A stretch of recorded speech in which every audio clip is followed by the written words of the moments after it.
Hello, and thanks for joining us. I'm Elliot Stern, along with Lorenzo Reyna over here, and longtime sports writer Kenny Kress on my right. Joe Bailey couldn't make it to be with us today, but this is our 34th edition of 805 Sports Talk. So thank you for tuning in. So let's get right to the football action. We are in the thick of the high school football playoffs. We've had 1 week. And we had 6 teams around here that started the week in the playoffs. Only 3 survived. One of those survivors is the St. Joseph Knights. They have to play at top-ranked Calabasas Friday night. And our own Brian Stanley caught up with them at practice, and he took a look at who's playing, what their chances are in this upcoming playoff game. So, Brian, tell us about it. With the CIF Southern Section playoffs plunging in the second round of the football playoffs, Arroyo Grande, Lompoc, and St. Joseph are back in action Friday night. Calabasas is, 15 in the state. They've got several guys with multiple offers. They are well coached. They run a sophisticated passing game offense, and they play in a super competitive league. In fact, the last 3 years, a team from their leagues made it to the section finals, and last year Camarillo made it to the state finals. Pulling down 2 touchdown receptions against Fullerton in the first round, junior wide receiver Nate Guzman says the Knights are focused in their preparation for the Coyotes. We just go hard at every practice. We have to continue to get better. 1% better is what my coach always says. So we just try to do everything 100%, and if we don't get it right the first time, then we just keep going until we get it right.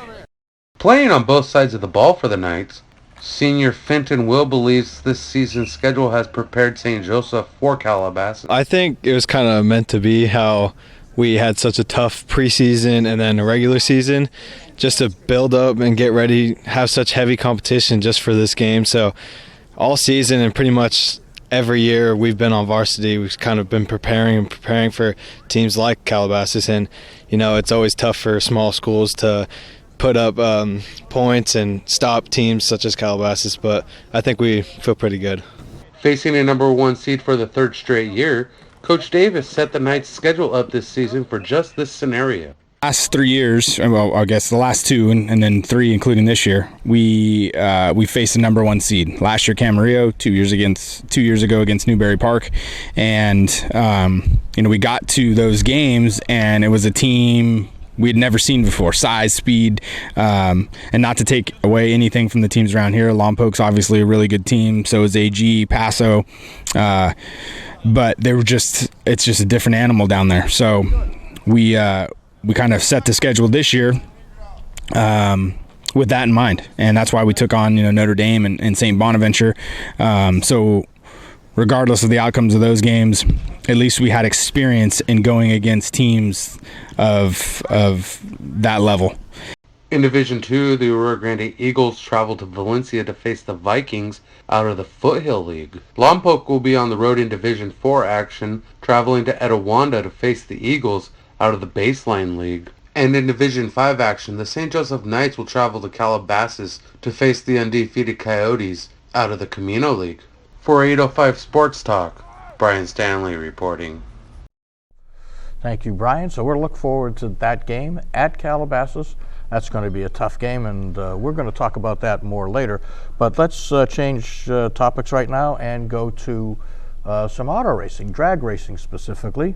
The National Hot Rod Association wrapped up its season over the weekend in Pomona with the 52nd Auto Club Finals. And the great news for Central Coast residents, after 19 years of trying, San Luis Obispo native Ron Capps broke through for his first ever NHRA championship, Funny Car Championship. He actually wrapped it up Saturday night when he went through the qualifying. He had to have a 101-point lead heading into Sunday, because Sunday in the final eliminations were 100 points were on the line. So he could wrap it up Saturday if he got to 101, and he did. So nobody could catch him Sunday. He could celebrate Saturday night with his first ever NHRA Funny Car Championship. And I tell you, it was a really popular championship. Everybody said if they couldn't win, they wanted to see Ron Capps The legendary John Force told me that he already thinks of Ron Capps as a champion, and now he is. So congratulations, Ron. Ron is actually in Santa Maria this week and San Luis Obispo visiting his family, taking part in the annual Blaine Johnson Memorial Golf Tournament, along with Alan Johnson and his family. They're all there, and you can read all about that in your Santa Maria Times and on our Santa Maria Times website. But let me quickly tell you, Antron Brown is the 2-time in a row, 3-time overall Top Fuel champion. He wrapped that up in Las Vegas. Nobody could catch him. Jerry Savoy won the Pro Stock Motorcycle Championship, and that was his first ever. 57-year-old. When he was 50, he started on the circuit and said he just wanted to win one race, and now at 57, he's won one season championship, so congratulations to him. And Jason Line won his third Pro Stock Championship, he beating his boss Greg Anderson. After the race, Greg Anderson texted him, said, "Congratulations, you're fired." But he wasn't really fired, and they're looking forward to next year. And one of the fun things was Jerry Savoy won in Las Vegas, the Pro Stock motorcycle there. They were up on the podiums with John Force, who won there, and John Force looked at him and said, "Who are you?" So after winning the season championship in Pomona, Jerry Savoy said to John Force, "I am the national champion." So hello, John Force. So it was a real fun time in both Las Vegas and Pomona. Their season is over. They get a couple weeks off, and they start getting their cars built for next year before they return to Pomona for the Circle K Winter Nationals next February, and we hope to be there to bring you all the action. Alan Johnson, by the way, Santa Maria's Alan Johnson is working with 2 Top Fuel teams, the Steve Torrance team. Steve wasn't here at the golf tournament this week, but his dad and mom, Billy and Kay, were here. It was nice to see them. Steve finished 3rd, and Brittany Force finished 6th. That's the highest finish for both of them. Both of their teams just took off once Alan Johnson became associated with them. And congratulations to them and Alan Johnson for a great season, and they're already making plans for next year. But everybody else is making plans for next week, everybody else except the ones that lost. For instance, Napomo, they had a tough game against Paraclete this week in the high school football playoffs. Kenny Kress was there, and he knows all about it, and he's going to tell us about that now. Well, the first few minutes started off fine for Napomo. Jedu Reyes intercepted a Paraclete pass on the second play of the game. He had a good run back, but then the drive stalled, and Paraclete blocked the field goal try, and they got a long return after that, and after that it was just about all Paraclete. And Napomo tried as hard as it could, but they just couldn't match up with Paraclete's speed on defense. They had all kinds of trouble catching up to their receivers downfield. They had problems tackling. They just had a tough night. They had a nice season. Tony Dodge led his group to bounce back nicely after a rough start. They just had a rough night in the season, but they did have a successful season. The cross-country finals for the first time in a while will not take place at Mount Sac. It will be at the Riverside City College course. There are several teams in it. In fact, Arroyo Grande senior Christian Ricketts won his heat in Division I, and his Arroyo Grande team also advanced. Arroyo Grande's girls moved through it as well. Both Orchid Academy teams went through. Mackenzie Webb, who was the Lee Central Coast, the Round Table Athlete of the Week last week, led her team to a second place finish in its heat. She finished 5th individually. Orchid Academy's boys also moved through with a solid 3rd place. Both the Napomo teams moved through, the girls and the boys, as well as the Lompoc boys. And Lompoc has a state qualifier from last year, Isaac Acosta, who qualified individually, leading their team. And speaking of Lompoc, the Lompoc football team has been rolling right along. They move into their quarterfinal game, and Lorenzo is here to talk more about that.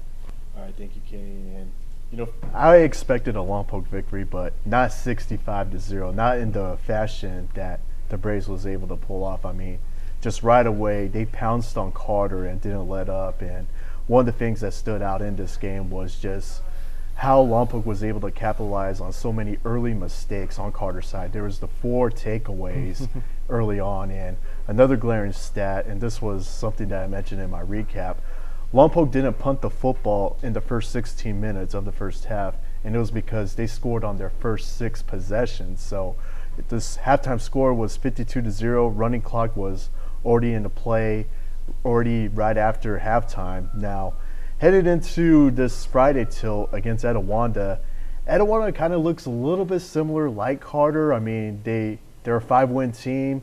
They go against a very tough slate in the Inland Empire with the likes of Summit, High, and Fontana, also with Upland.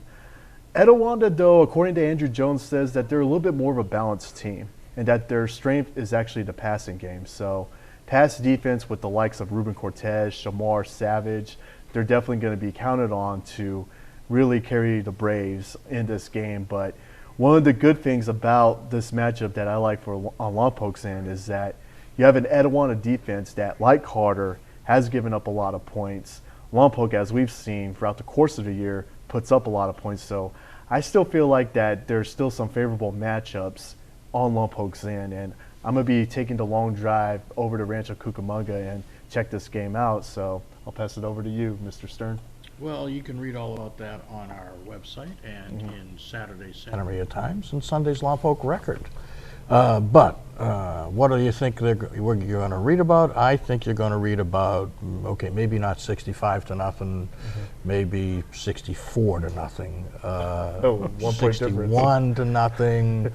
I don't see how Etiwanda stands a chance. I don't think Lompoc's going to face a challenge until the semifinals. That's when it's going to get real for them. Now, one thing is you never know. I mean, in college football, everybody got upset last week except Alabama, so anybody could win the game.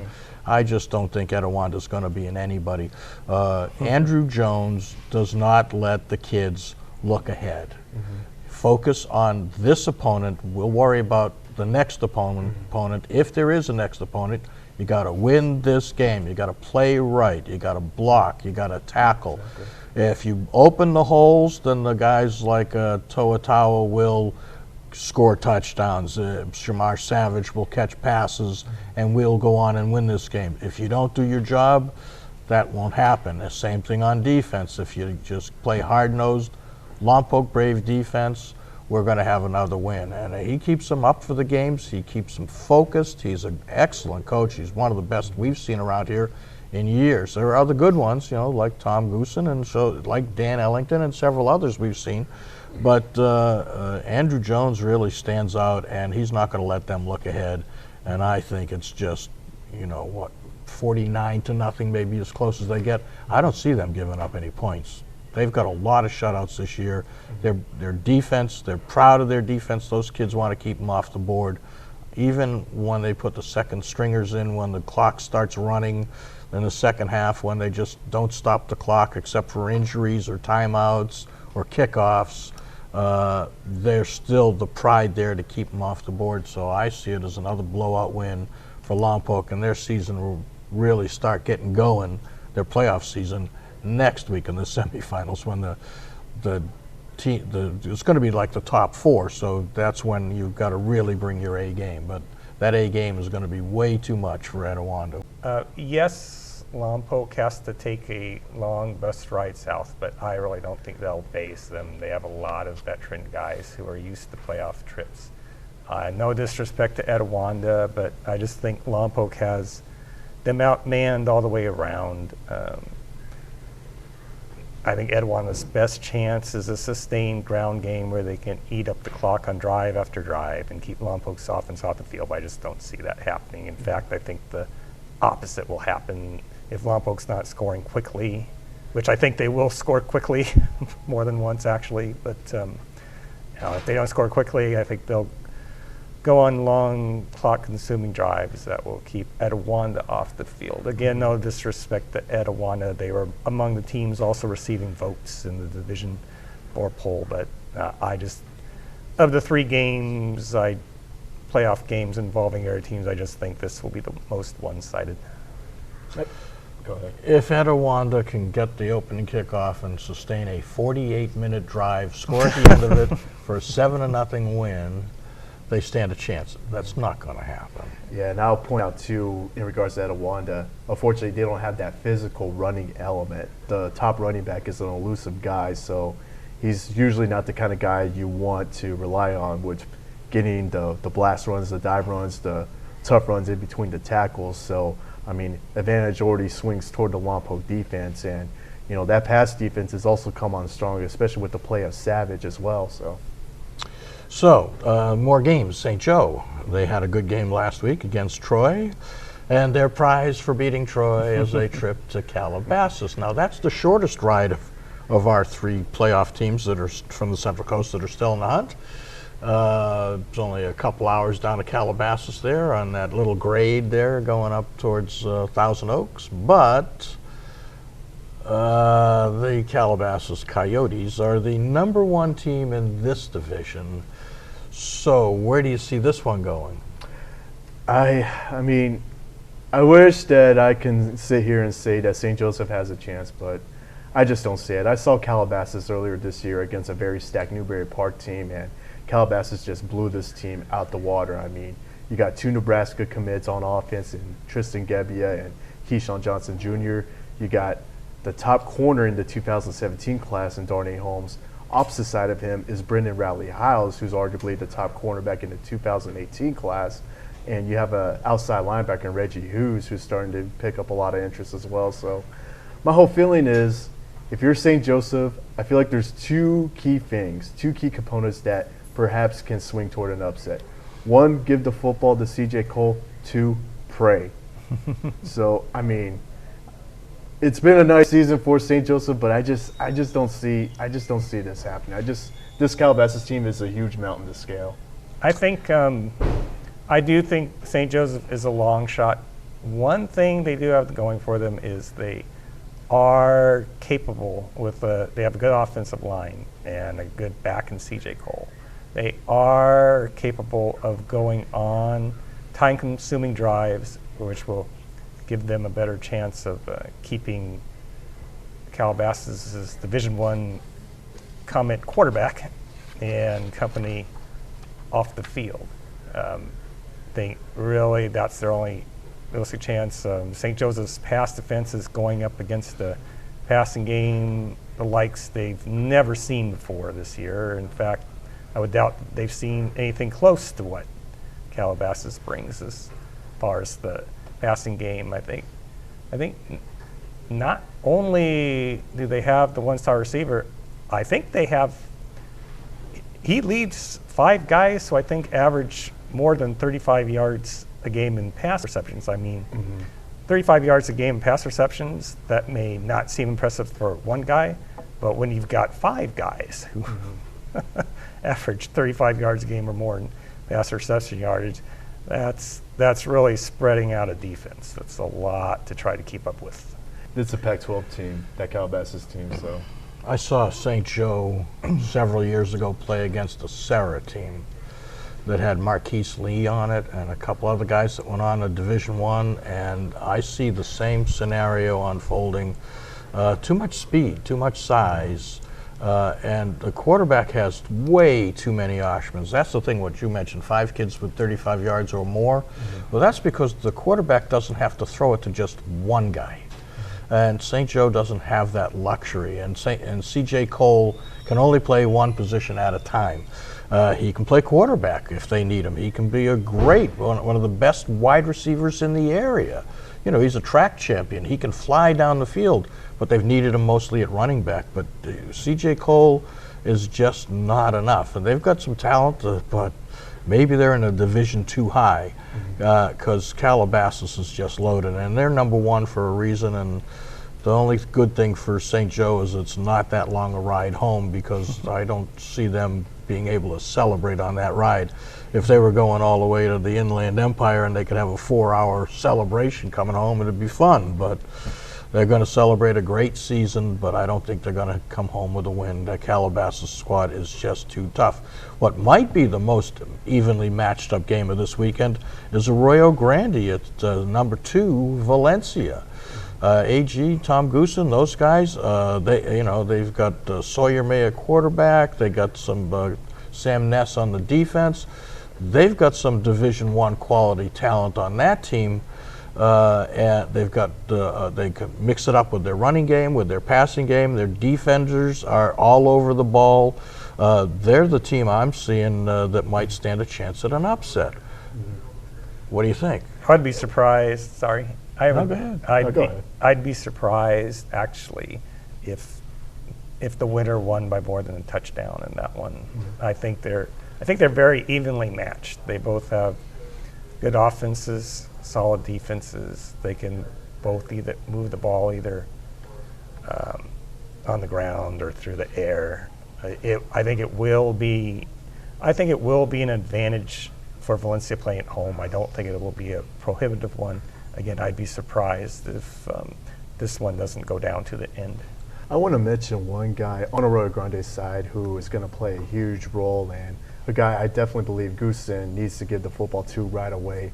The rising sophomore, James Gilmet, who already has 1,000 yards, 9 touchdowns. I got a chance to watch his film right before this show, and the guy looks like a typical Arroyo Grande back. I mean, slasher type, isn't afraid of contact. Crazy thing is, he's wearing the same number of last year's top running back star, Brad Mickey. Now, as far as Valencia's side is concerned, the biggest key is going to be bottling up that pass rush on Valencia, because the two bookends, Ben Seymour and the other guy by the name of Josh Daniel, they have combined for 16.5 sacks. So Arroyo Grande's tackles are going to have to come through in a big way in this contest. But, I'm like with you guys. I mean, these two, they look evenly matched. And, I feel like that I wouldn't be surprised if this game goes into overtime, to be honest with you. I've seen AG play a few times this year. And you're right, Gilmet is a very impressive young guy. And they've got a balanced offense. They've got a pretty balanced defense. But then Valencia's number 2, and the rankings, especially at this time of year, seem to be correct. So if anybody could beat them, it could be Lompoc, but I see it as like a 21-14, 28-21, one score short. I just think Arroyo Grande is going to put up the best fight. Well, of course, Lompoc's going to win going away, but they're going to put up the best fight of the losing teams. But I see Valencia closing out the Arroyo Grande Eagles season. So we're going to be at several of these games. Kenny and Joe are going. Or Lorenzo, you're going. That's right, Kenny, you're staying with me, right? So Lorenzo and Joe are going to be at Lompoc and St. Joe games. So tune in Friday night to our website. We'll have the coverage, and Saturday morning in your Santa Maria Times. There's one other thing, too. If you love football, the Santa Maria Historical Society has a Santa Maria Valley historical football display going on through the end of the month. It's got high school, but it's also got the semi-pro teams like the Redskins that were here. It's got the Valliettes. It's got pictures of and stories about John Madden when he was an assistant coach at Hancock College before he became the head coach. And the Miracle team that won a state championship back then with Madden as an assistant coach before he went on to fame and fortune.